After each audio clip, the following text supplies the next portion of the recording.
Again, thank you all very much for being out here and supporting us. It's really great to see how many people are standing in solidarity with undocumented students here on this campus. Thank you all very much for being here and representing each of your communities and each of your identities.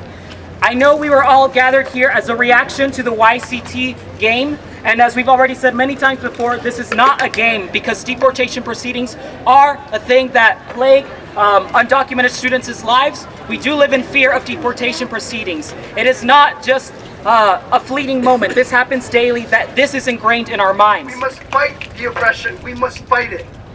And we must fight it together.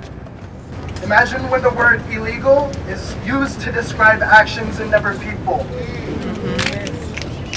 Imagine when a community is no longer marginalized. Imagine when a community is no longer dehumanized by that word. Know that you standing in front of us, there is an agent of change in you.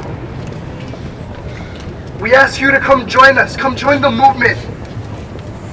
Fight for our human basic rights. Fight for equality.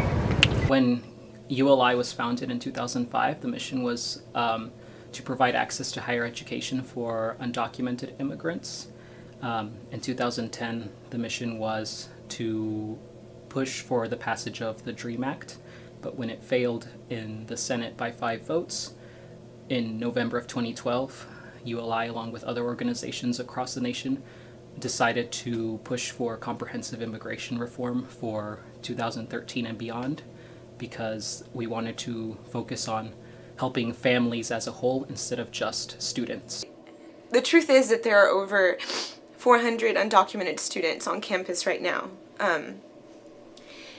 And every day, like, they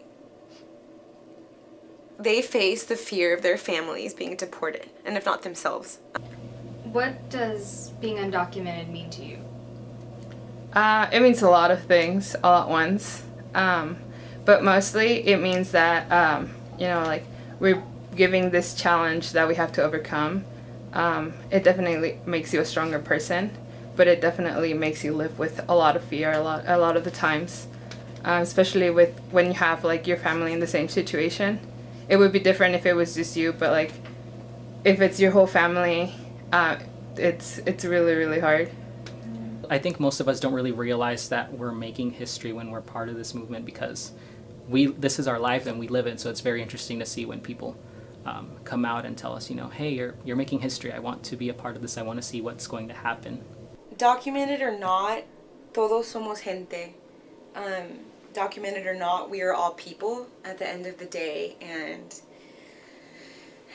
we're just human beings, all of us. We're all the same, and nobody's better than anybody else, whether they have documents or not, or whether they're this color, that size, or this shape. Todos somos gente.